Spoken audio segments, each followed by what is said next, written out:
Bonjour à toutes et à tous, bienvenue sur ma chaîne Jeune Moins Jeune. Ah, il commence un petit peu à tomber des gouttes d'eau, de pluie. Alors aujourd'hui je vais aborder J'ai été inspiré par les vidéos de YouTube, les youtubeuses, youtubeurs. Donc sur la notion, je vais aborder la notion de plaire. Donc j'ai regardé sur le dictionnaire philosophique, elle n'y est pas, donc ça m'étonne pas parce que bon, c'est une réflexion philosophique, mais ça passe en second chez les philosophes, ça. Donc je les comprends, c'est normal. Parce que on va dire que c'est une notion ou une valeur sociale, plaire.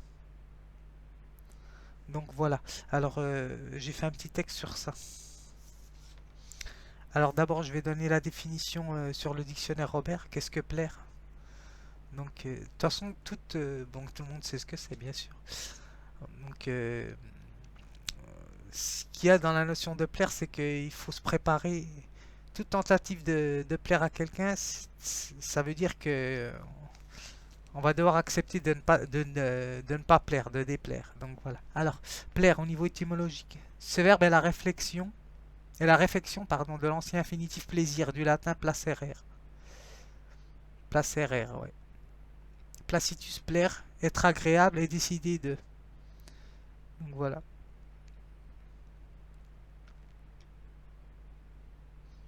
Bon, après, il y a la famille du latin placere et de son causatif.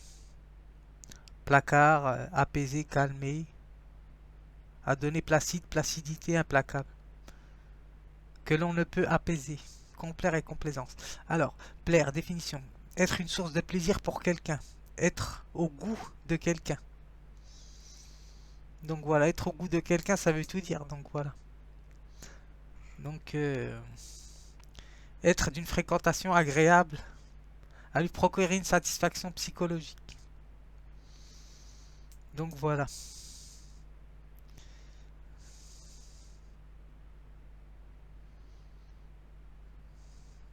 Alors c'est intéressant, je vais donner comment?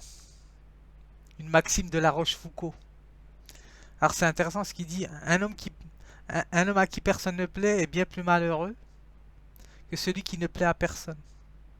Donc voilà, c'est vrai que celui qui ne plaît à personne, ben, il ne sera jamais déçu par exemple. Donc voilà. Et puis il ne sera pas en faveur du désir de l'autre parce que c'est une attente, on va dire, insatiable de plaire aux autres. Donc voilà. Alors, on va dire, celui qui ne plaît à personne, il va pas subir les caprices de l'autre. Donc voilà, c'est ça qu'il a voulu dire, La Rochefoucauld. Parce que l'être humain est capricieux. Donc voilà. On va dire il est inconstant dans ses humeurs. Donc voilà, tout va dépendre de ce que vous allez lui apporter. Et là, il va vous dire si vous êtes plaisant ou pas. Donc voilà. Alors, j'ai fait un petit texte là, rapidos. Alors, au niveau de la notion de plaire, il y a aussi les avantages physiques, hein, bien sûr. Moi, j'ai appelé ça les avantages naturels.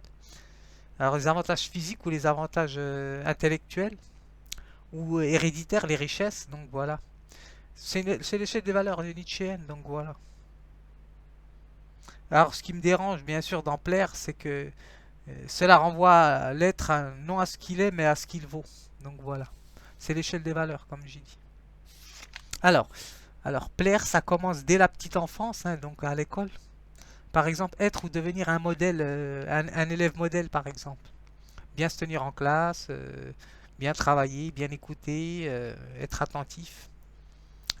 On va dire, là, à partir de là, on va dire c'est un savoir-vivre. Plus que plaire. Mais c'est inconsciemment, vous enregistrez cette notion, on va dire, dès la petite enfance. Plaire à ses parents, donc voilà. Alors, c'est-à-dire répondre aux désirs des parents, par exemple, de ses professeurs, de ses amis, après à son employeur, ou à ses employeurs, hein, parce qu'on en a plusieurs. Plaire, c'est idéaliser chez les autres ce qui est le plus utile pour notre personne. Alors, plaire, c'est mettre à profit ses qualités au service d'un autre, ou d'une autre. Donc voilà. Alors, il y a une distinction à faire. Je vais mettre le concept clair et distinct. À partir de mon concept, il est découverte et des plagiats. Le concept clair et distinct de Descartes, parce qu'il faut faire une distinction.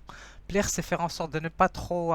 Pour moi, plaire, c'est faire en sorte de ne pas trop incommoder les autres afin de ne pas les provoquer un sentiment désagréable, voire une animosité envers le groupe, donc un rejet, car le groupe perçoit cela comme une menace, un danger pour sa survie, la conservation de son espèce.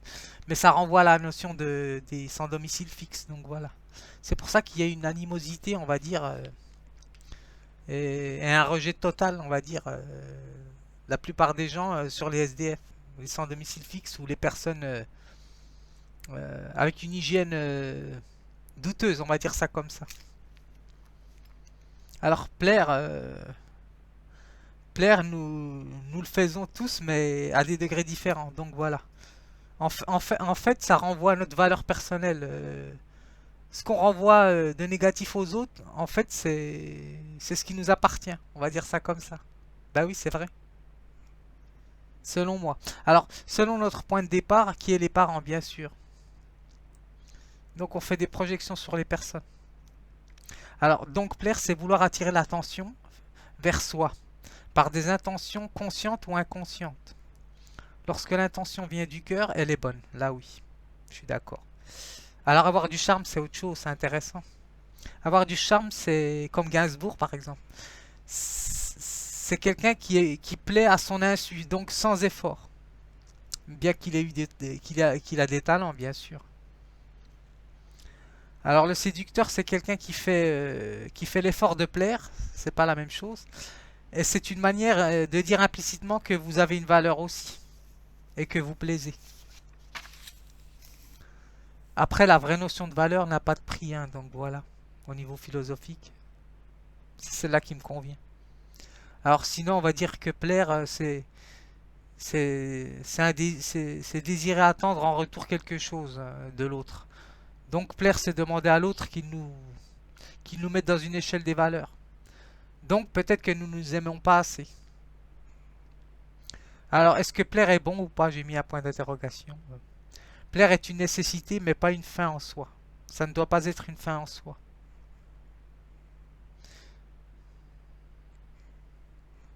Ne doit pas être. Pas être une fin en soi. Donc voilà.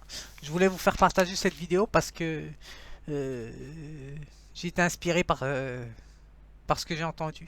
Donc voilà. Là j'ai fait trois autres dessins là aujourd'hui. Un dessin qui m'a inspiré, intéressant que j'ai vu là sur Pinterest, sur la mode là en ce moment. C'est tendance. Et ça c'est le Vermeer, c'est le celui qui a fait la jeune fille à la perle. Là c'est la dentelière que j'ai faite. Donc voilà. Et là c'est un de long que j'ai essayé de faire là. Donc je vais envoyer une vidéo, pas pour plaire aux jeunes, hein, mais c'est surtout pour moi, hein, c'est pour m'entretenir. Disons, disons-le franchement, c'est pour m'entretenir et puis en même temps apporter aussi aux jeunes, hein, bien sûr, hein. Mais ça avant tout, je pense quand même à moi d'abord, hein, bien sûr. Donc voilà. De toute façon, on ne peut pas être bien avec les autres sans penser à soi d'abord. Donc voilà. C'est la règle, on va dire. Dont je ne suis pas d'accord avec plaire. Parce que plaire, ça peut inciter l'autre à vouloir être au service de l'autre. C'est tout l'inverse de on va dire du travail personnel. Comme vous appelez ça comment vous appelez ça pas le travail personnel, je sais plus comment vous dites. C'est un terme à la mode, développement personnel, donc voilà. Donc je vais envoyer une vidéo de danse et là c'est sur le... C'est une illustration que je fais sur le matelot. Donc je pense que je vais mettre comme titre, je sais pas encore ce que je vais mettre comme titre sur ma vidéo de danse, mais je pense que je vais mettre le matelot en vadrouille. Donc voilà, à bientôt. Puis n'essayez pas de trop plaire aux autres, hein.